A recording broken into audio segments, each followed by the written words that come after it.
Y esta misma tarde, mientras repasaba, que el Señor quería que yo compartiera junto a ustedes en esta noche. Y una de las pasajes que continuó viniendo a mi mente, o el tema que continuó viniendo a mi mente, fue el tema que vamos a ver en el libro de Éxodo, capítulo 20. Si pueden acompañarme al libro de Éxodo, capítulo 20. Los versículos del 1 al 6.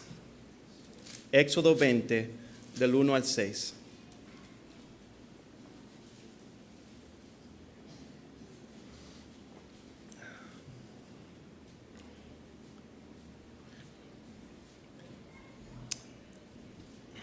Dice así la santa palabra del Señor.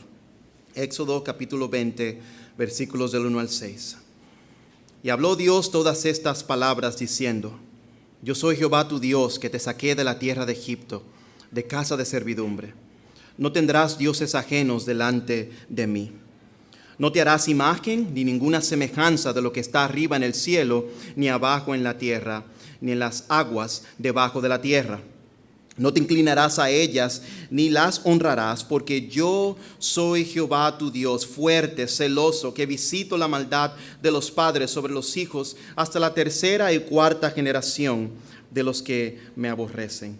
Y hago misericordia a millares, a los que me aman y guardan mis mandamientos. Vamos a orar.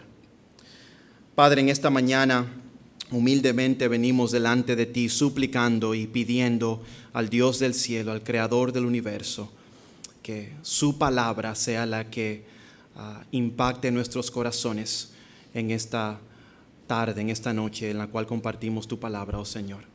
Que tu Espíritu Santo, Señor, traiga la aplicación necesaria a cada uno de nuestros corazones. Y que de una manera u otra, Padre, al salir de aquí no recordemos al mensajero, sino el mensaje que fue traído. Y Padre, sobre todas las cosas, que nosotros menguemos y que tú crezcas en nuestras vidas. Te suplicamos, Señor, que todo lo que se diga aquí, Señor, sea para la gloria y honra de aquel que nos amó y nos llamó de las tinieblas a su luz admirable. En el nombre de Jesús. Amén. La vida cristiana es un largo proceso de santificación. Santificación significa que estamos en un proceso luego de venir a Cristo en el cual continuamente estamos creciendo y desarrollándonos. En palabras más sencillas, nos estamos pareciendo más y más a Dios. Y hay muchas áreas en nuestras vidas en las cuales si nos evaluamos y observamos de manera directa, nos daremos cuenta que hay mucho por hacer para crecer y parecernos más y más a Cristo. Pero existen ciertas cosas que muchas veces nos detienen en este proceso de crecimiento, en este proceso de santificación. En el libro de Hebreos, el autor de Hebreos dice: despojaos de todo peso y del pecado que nos asedia. En otras palabras, él está viendo la vida cristiana como una carrera, y él dice que hay pesos, hay cosas que no son intrínsecamente malas o pecaminosas, pero me detienen en mi correr espiritual. Pero en la noche de hoy no me quiero enfocar necesariamente en esos pesos, sino que quiero evaluar, quiero escarbar, quiero profundizar en lo que vemos aquí en el libro de Éxodo capítulo 20, el llamado que Dios hace a su pueblo a no arrodillarse ni crear otros ídolos delante de Dios mismo. Y el mensaje de esta noche es titulado Ídolos del Corazón. Ídolos del corazón. Un escritor describe a los ídolos del corazón de la siguiente manera: el pecado debajo de todos los pecados. En otras palabras, detrás de mi pecado de ira contra mi esposa existe un ídolo que está siendo atacado, que está siendo amenazado, y es por eso que entonces reaccionamos muchas veces de la manera que lo hacemos. Y los ídolos son un poco difíciles de identificar porque se disfrazan muchas veces de bondad o de cosas que a la plena luz parecen ser buenas, pero a la raíz de ellas son realmente pecado contra Dios. En la tarde de hoy, con la gracia de Dios, quisiera desenmascarar los ídolos que tú y yo tenemos en nuestros corazones. Y lo digo con mucha humildad, no habiendo yo ya llegado a la perfección espiritual o a la santidad espiritual, la cual llegaremos cuando estemos delante de la presencia del Señor. Pero lo digo queriendo que salgamos de aquí con un mejor entendimiento de quién es Dios, cuáles son los ídolos que me están apartando de Dios y cómo yo puedo luchar con esos ídolos para entonces adorar al único y verdadero Dios. Amén. Ese es el plan. En primer lugar, vamos a ver la realidad de la idolatría. La realidad de la idolatría. Miren conmigo en el versículo 3 de Éxodo 20. Miren cómo dice el pasaje. Tengo mi tableta aquí, estoy en Génesis 20, ese no es el pasaje. Miren cómo dice el versículo 3. No tendrás dioses ajenos delante de mí, no te harás imagen ni ninguna semejanza de lo que esté arriba en el cielo, ni abajo en la tierra, ni en las aguas debajo de la tierra. La realidad es que el Señor le está llamando a hacer algo a ellos, lo cual ellos estaban tentados continuamente a hacer. Recuerdan que el pueblo de Israel había salido de Egipto, una nación pagana, una nación que no conocía a Dios y una nación que tenía múltiples dioses, diferentes dioses. Pudiera ser muy similar a la idolatría que existe en muchos países o en muchas religiones de hoy día, donde los ídolos tienen una gran importancia dentro de la vida espiritual de muchas personas. El Señor le está diciendo literalmente, no hagas nada que se asemeje a mí. Yo soy santo, yo soy puro, yo soy espíritu. No hay nada que podamos crear en un artificio, en un pedazo de madera o de metal o de oro que se asemeje a mí. No postres tu corazón delante de estas cosas. Así que la idolatría era una realidad que atacaba literalmente al pueblo de Israel. La tentación de ellos era a la de continuamente volver a los ídolos que ellos habían visto o habían experimentado en Egipto. La idolatría es algo real en nuestras propias vidas de igual manera. Miren cómo describe un autor la idolatría. Un ídolo es algo dentro de la creación que es elevado a funcionar como Dios. Es algo bueno que Dios nos ha dado, pero lo hacemos como a Dios mismo. Muchas veces cosas tienen el potencial de ser ídolos, dependiendo de la manera en que reaccionemos hacia ellos. Idolatría no siempre envuelve una negación a la existencia o carácter de Dios. La idolatría no siempre dice, yo no quiero a Dios.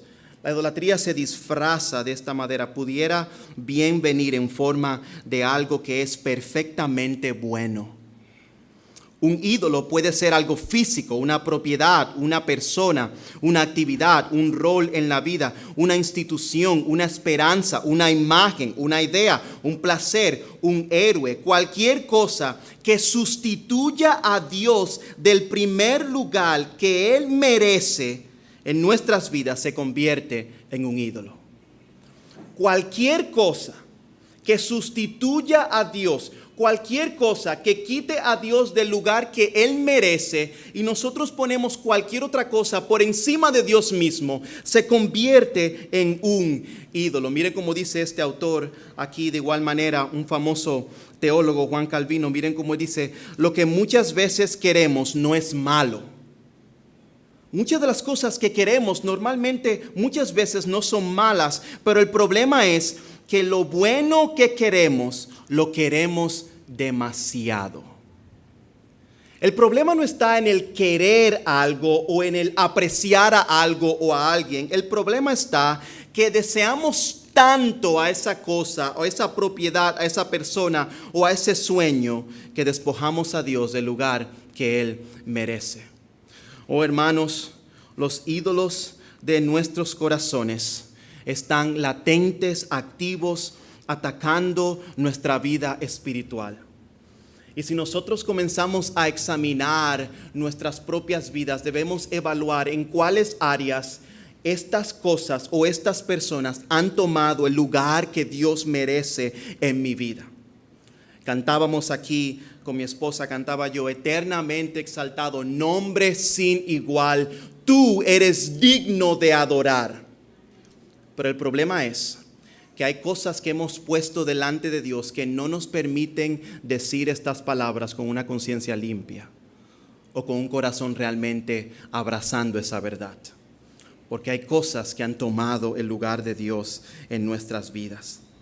La idolatría no es solamente el construir, el hacer alguna imagen a la cual nosotros muchas veces criticamos o vemos en la televisión o en la religión católica. La idolatría también envuelve una intención del corazón en la cual muchas veces desplazamos a Dios del lugar que Él merece. Pastor, ¿de dónde viene la idolatría? La idolatría literalmente viene de un corazón pecaminoso como tuyo y como el mío. Santiago capítulo 1 versículos 13 y 14. Si pueden ir allá. Hay otros pasajes que voy a leer un poco más rápido para avanzar con el tiempo, pero vayamos a Santiago capítulo 1, versículos 13 y 14, pasajes muy conocidos, donde vemos allí una pequeña idea de dónde viene esta actitud pecaminosa o de dónde viene esta idolatría, la cual muchas veces nos rendimos o cedemos. Santiago 1, versículos 13 y 14.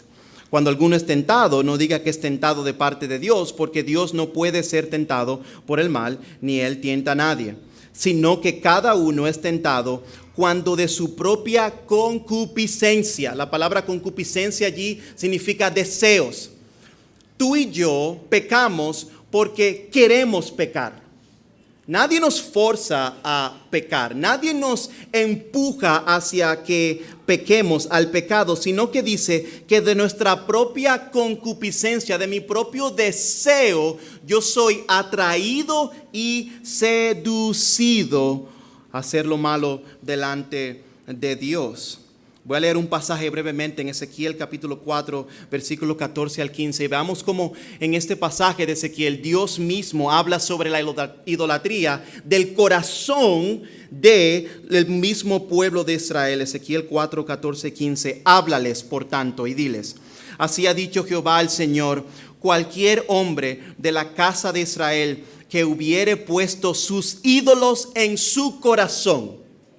Miren cómo el Señor habla aquí. El Señor dice, cualquiera de ustedes que haya puesto los ídolos, no los tienen en sus casas, no los tienen en sus salas, no los tienen en sus templos, pero los tienen en sus corazones. Y establecido el tropiezo de su maldad delante de su rostro, y viniera el profeta, yo Jehová responderé al que viniere conforme a la multitud de sus ídolos, para tomar a la casa de Israel por el corazón, ya que se han apartado de mí todos ellos por sus ídolos. Y en el contexto que el Señor está hablando aquí al profeta Ezequiel, es en el contexto de que el pueblo no necesariamente estaba llenando sus casas de ídolos, sino que sus corazones estaban inundados de ídolos que apartaban no solamente ellos mismos, sino que apartaba también al pueblo de Dios. La idolatría sucede en el corazón. ¿De dónde viene la idolatría? Jeremías 17, 9. Engañoso es él y perverso, más que todas las cosas, y perverso. ¿Quién qué? ¿Quién lo conocerá? ¿De dónde viene esa idolatría en la cual tú y yo luchamos? Viene de nuestros propios corazones. Viene de una naturaleza caída, viene del pecado que ha entrado al mundo por medio de la desobediencia de Adán y Eva en el principio. Pero notemos entonces cómo este pecado que entró desde el principio afectó también de una manera indirecta a Adán y a Eva. El problema de idolatría no solamente lo tenían el pueblo de Israel cuando el Señor les sacó de Egipto. El problema de idolatría lo comenzamos a ver desde el principio, desde la creación del hombre y la mujer cuando cayeron y pecaron. Si se dan cuenta, hermanos, cuando Adán y Eva pecaron, el problema fundamental de ellos no fue que solamente ellos desobedecieron a Dios. Es cierto, ellos sí desobedecieron a Dios. Pero Génesis 3:5 nos dice algo interesante, lo que la serpiente le dice a ellos, que fue lo que motivó a Adán y a Eva entonces a pecar. El problema con ellos fue, versículo 5 de Génesis 3, sino que sabe Dios que el día que comáis de él serán abiertos vuestros ojos y seréis como Dios, sabiendo el bien y el mal. El problema fundamental de Adán y Eva fue que ellos dejaron de comprometerse con la imagen del único y verdadero Dios. Y ellos dijeron, yo quiero ser Dios también. Yo quiero ser adorado. Yo quiero ser servido. Yo quiero saberlo todo. La idolatría invadió desde el principio. La Biblia llena, hermanos, está llena de ejemplos sobre la idolatría del hombre, especialmente en el Antiguo Testamento, donde continuamente el Señor en diferentes ocasiones en el desierto atacó al pueblo con las serpientes que mordían a aquellos que habían cedido a la rebeldía y la idolatría. En el monte Sinaí, cuando Moisés oraba, hablaba con Dios, Moisés baja y regresa luego que Aarón y el pueblo de Israel habían creado un becerro de oro para adorar a Dios. Y a través del Antiguo Testamento, la idolatría ha permeado al pueblo de Israel. Ahora bien, esta realidad de la idolatría ciertamente es rampante en el mundo que tú y yo vivimos hoy día también. ¿Se han dado cuenta en el fútbol americano, los que ven fútbol americano? A mí no me gustaba, pero ahora me gusta. Me tuve que acostumbrar para ganarme a mi esposa, convencer al papá. Y cuando anotan el touchdown, ¿lo han visto cómo hacen? Tiran la pelota y ¿qué hacen? Yo, mírenme a mí. Las cámaras vienen y se le pone al frente a la persona y todo es acerca de ¿quién?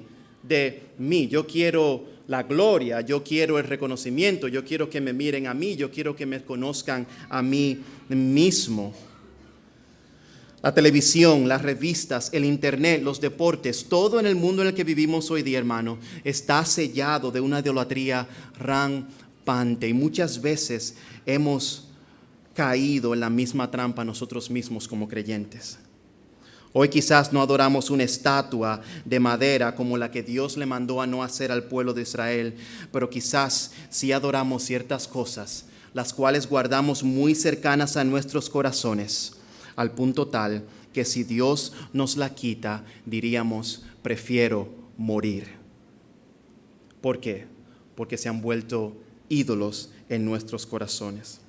El padre de familia que con una obsesión por el trabajo continuamente quiere proveer para su familia, pero trabaja horas extras y extras y extras, llega tarde a la casa, descuida a su familia y él cree que el trabajar y el proveer a su familia de esa manera continuamente será lo mejor para ellos. Luego este padre de familia pierde el trabajo y su mundo se cae encima. Muchas veces no es simplemente por el hecho de que él no sabe cómo va a proveer a su familia, sino es porque simplemente muchas veces el trabajo se había convertido en un ídolo en la vida de este hombre. Oh, hermanos, hay testimonios incontables de personas que yo he aconsejado en nuestra iglesia que el trabajo es una idolatría para ellos. Trabajan y trabajan y trabajan y trabajan sin ver resultados. ¿Pero por qué? Porque el trabajo se ha convertido en el Dios funcional de ellos. De manera personal, yo recuerdo un ídolo que el mismo Señor utilizó a mi esposa para ayudarme a entender esta idea.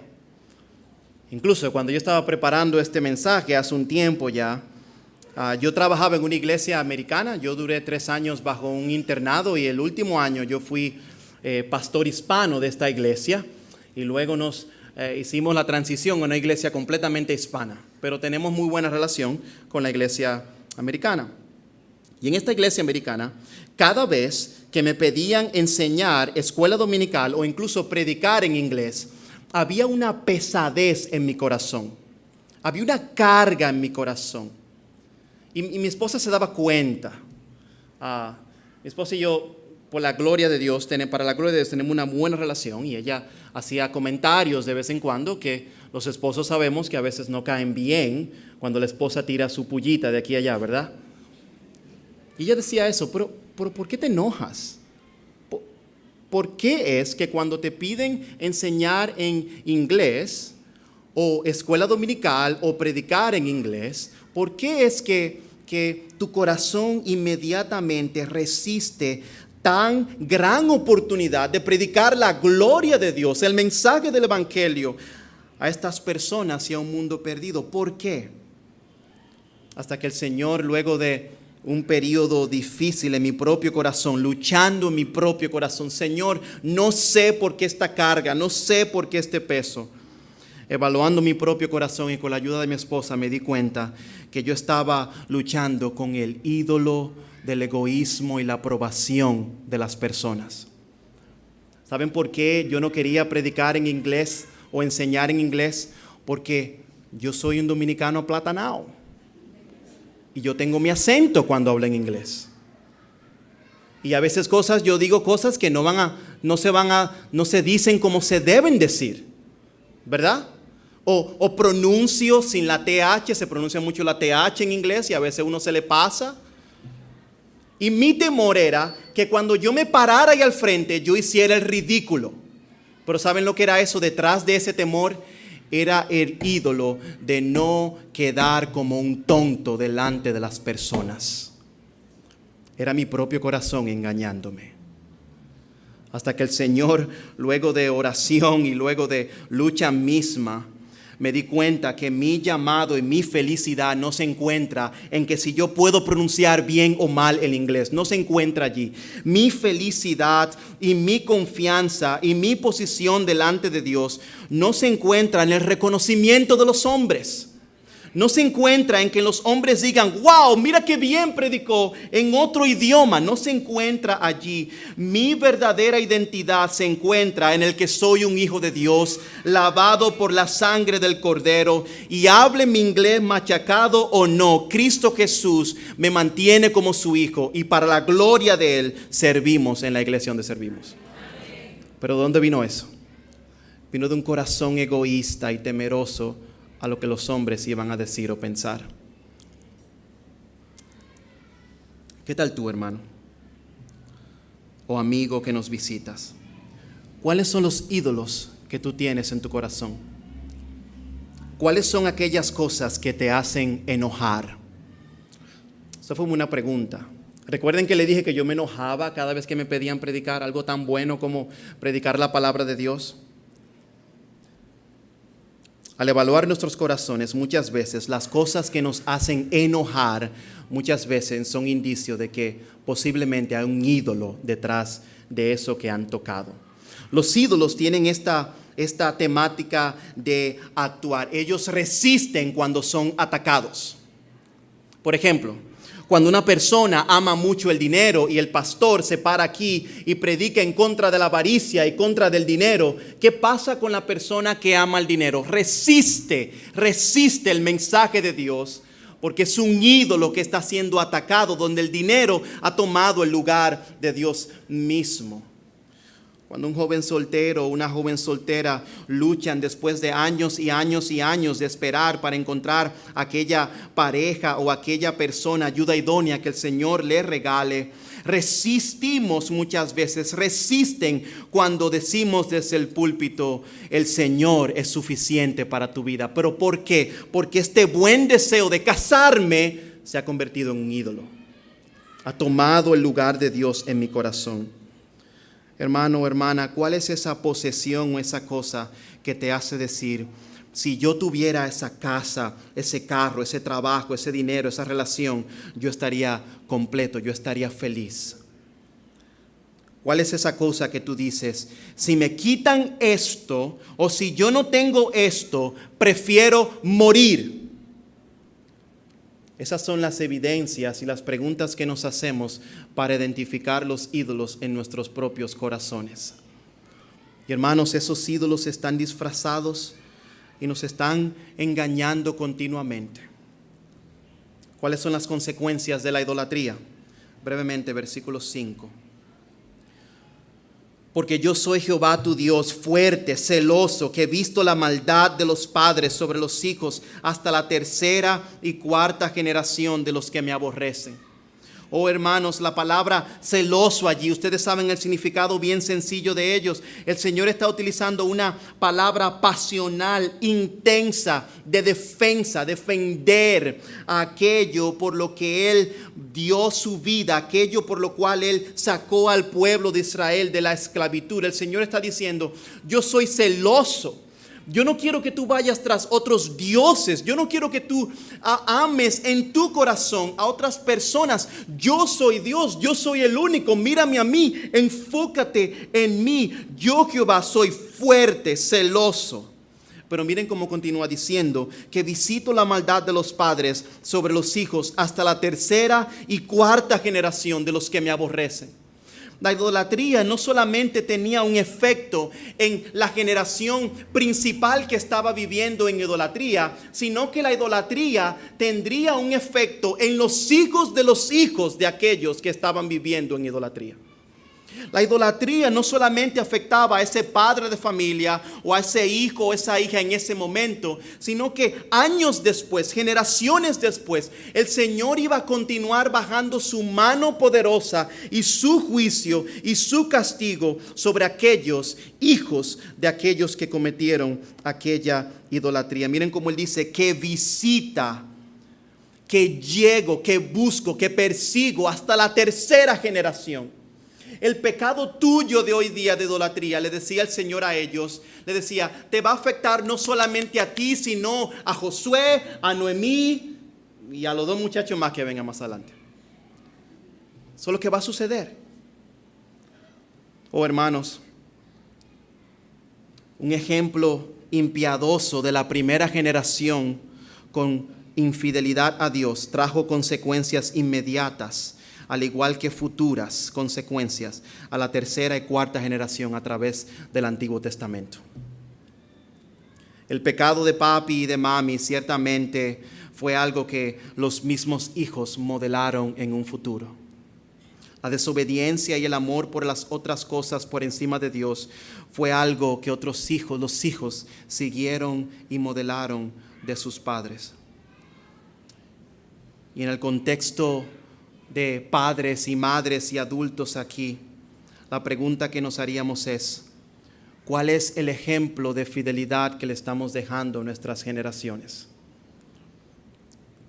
¿Serán nuestras generaciones afectadas por la idolatría y por el amor a las cosas que he puesto en mi vida por encima de Dios? Si le preguntáramos a uno de nuestros hijos o a nuestros nietos en un futuro, ¿cómo tú recuerdas a tu papá? ¿Cómo tú recuerdas a tu mamá? ¿Qué te llega a la mente cuando tú piensas sobre ellos? Oh hermanos, el decir, mi papá era un liceísta de verdad.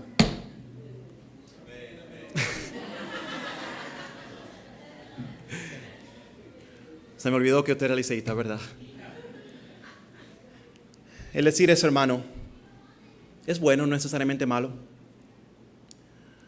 Pero qué bendición sería que ellos escucháramos decir, mi papá amaba a Dios con todo su corazón, con toda su alma, con toda su mente, con todas sus fuerzas. Dios era su prioridad.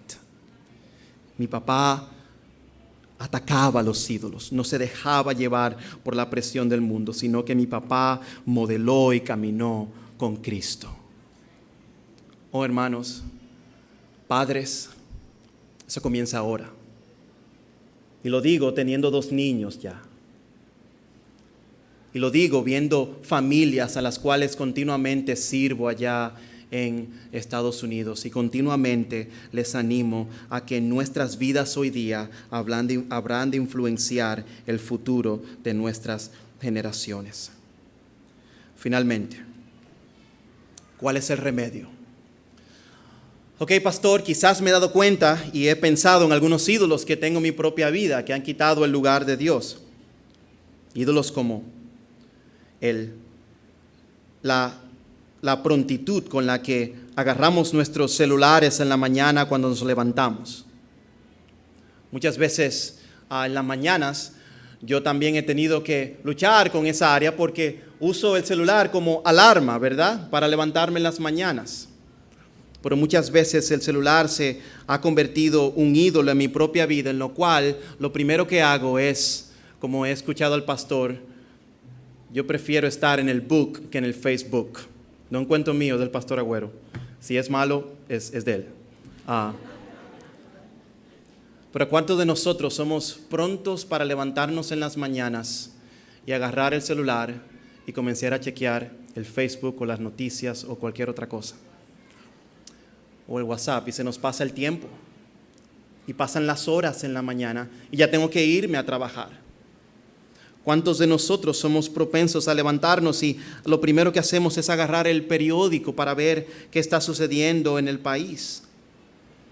¿Cuántos de nosotros somos propensos a hacer nuestra lista de las cosas que tenemos que hacer? Lo primerito que hacemos cuando ponemos nuestros pies en el suelo es el pensar, tengo 1000 cosas que hacer, a trabajar.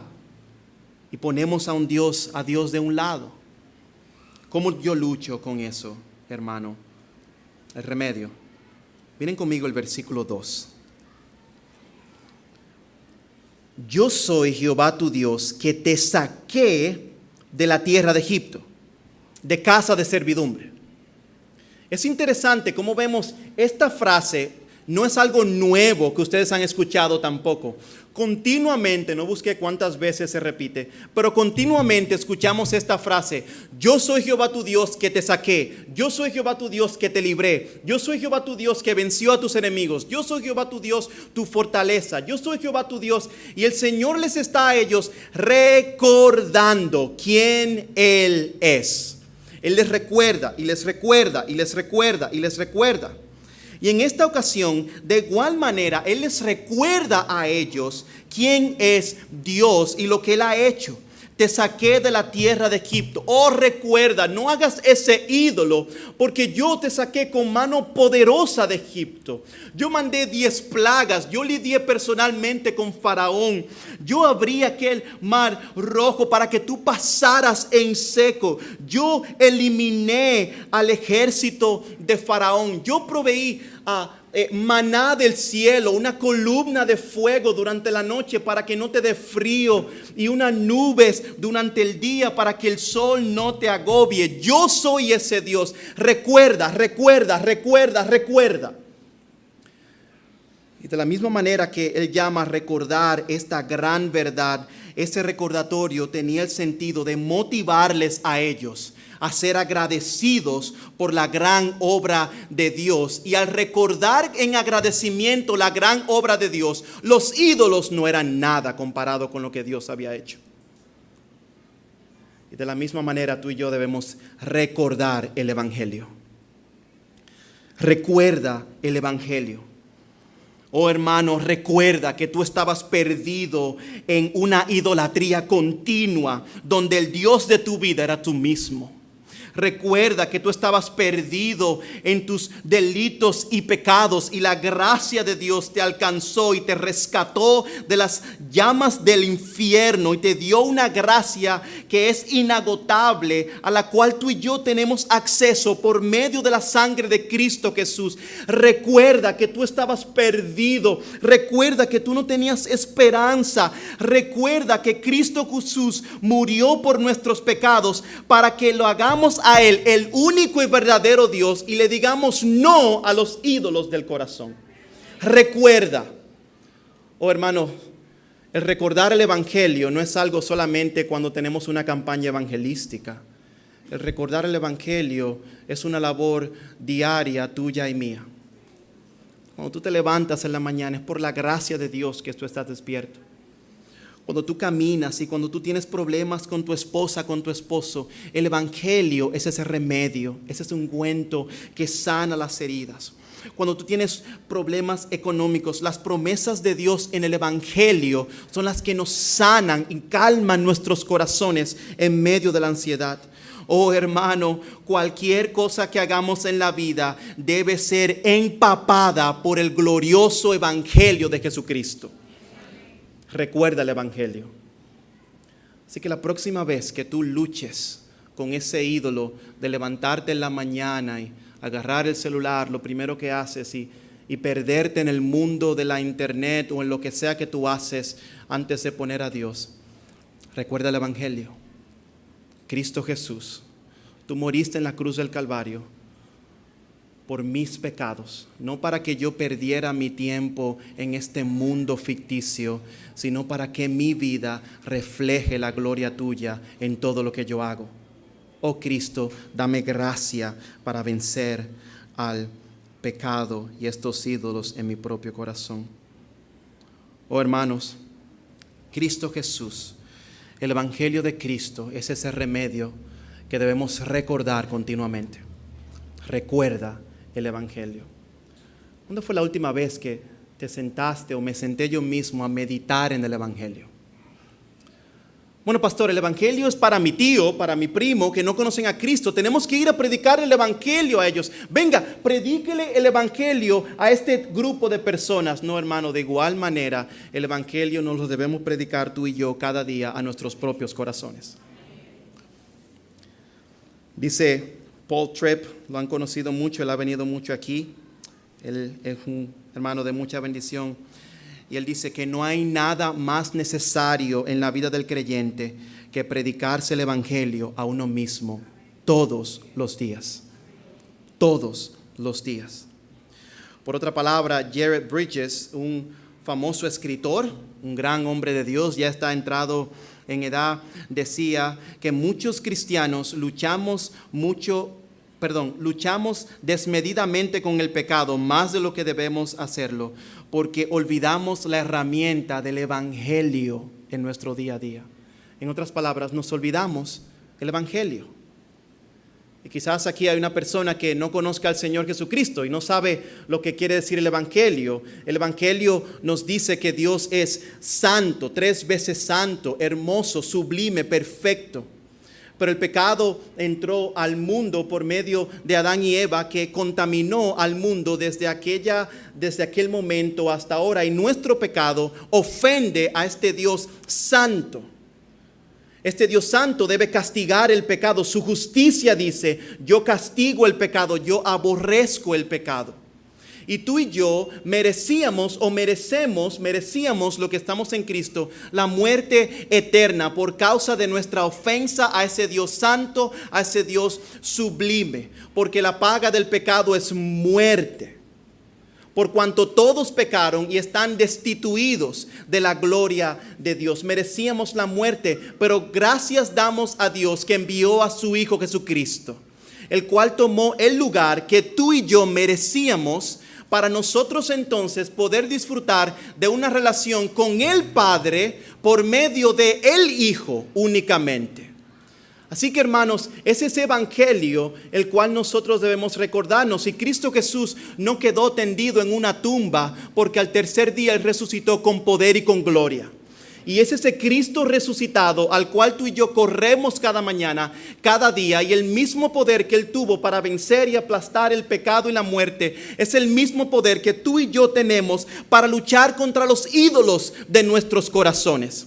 Es por eso que Gálatas 2:20 dice: con Cristo estoy juntamente crucificado y ya no vivo yo, mas vive Cristo, el Cristo resucitado, el Cristo glorioso, el que se rió a la muerte, aquel que venció la muerte con poder, vive en ti como vive en mí.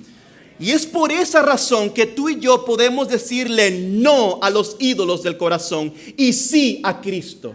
Oh, yo prefiero a Cristo que un ídolo que me dejará vacío al final de mi vida.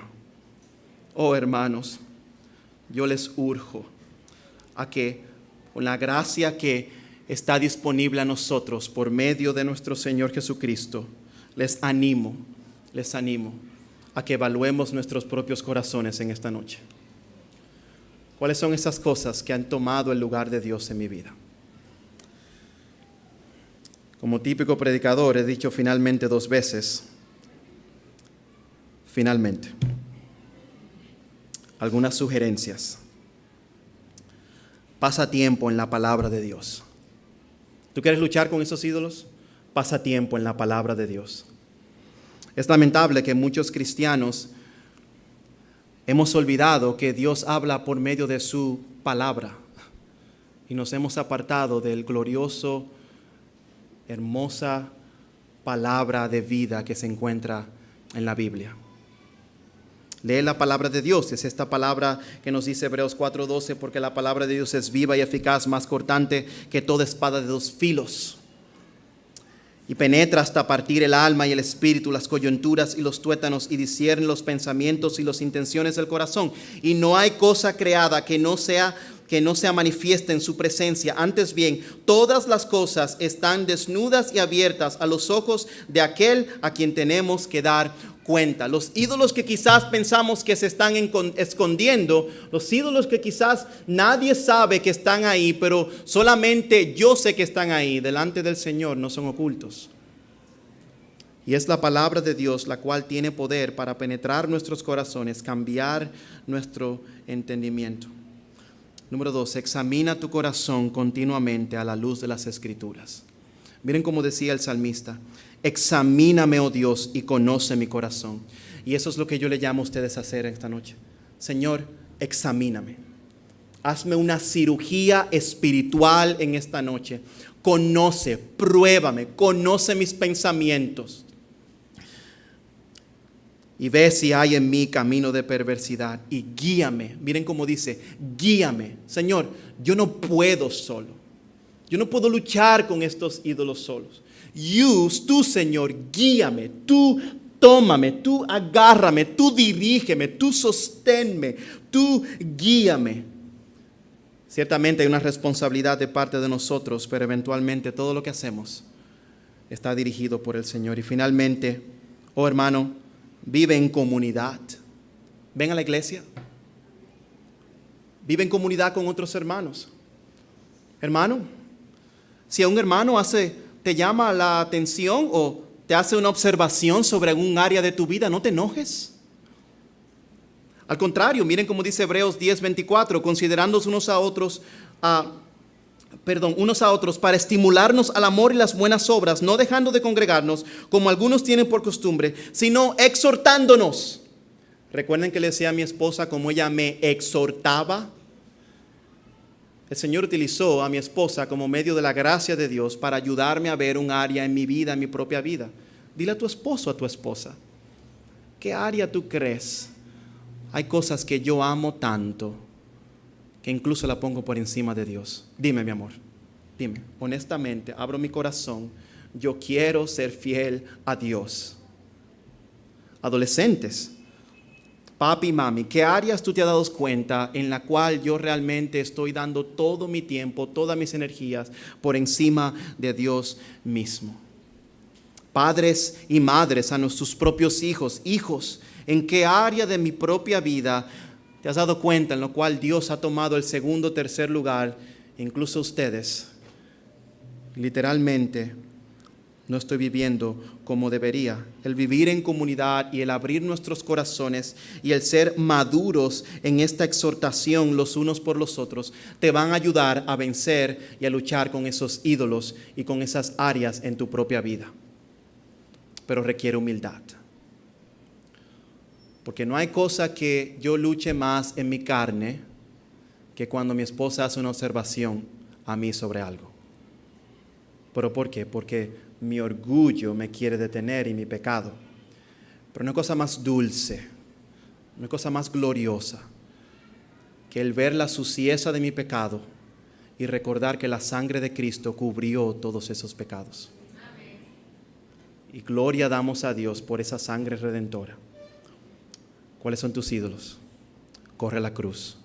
Recuerda el Evangelio. Vamos a orar. Padre,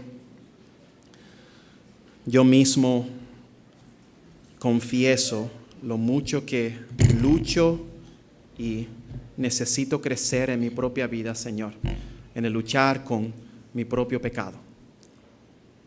Y Padre, aquí yo te suplico que a esta tu iglesia, por la cual tú derramaste tu sangre en la cruz del Calvario, yo te suplico y te ruego, Señor, que usted examine los corazones de cada uno de nosotros, los pruebe, conozca nuestros pensamientos y vea si hay en nosotros camino de perversidad y guíenos en el camino eterno. Gracias damos a Cristo, el cual no quedó tendido en una cruz, sino que al resucitar con poder nos da esperanza de que el pecado al final no va a ganar, sino que Cristo ganó y ganará. Y es a ese Cristo al cual clamamos y le pedimos: ayúdanos a ser fieles. Ayúdanos a ser mejores maestros de escuela dominical. Ayúdanos a ser mejores padres, mejores hijos, mejores madres, mejores servidores dentro del pueblo de Dios. Ayúdanos a ser fieles, rindiendo y derrotando con la gracia tuya y el poder tuyo los ídolos de nuestros propios corazones.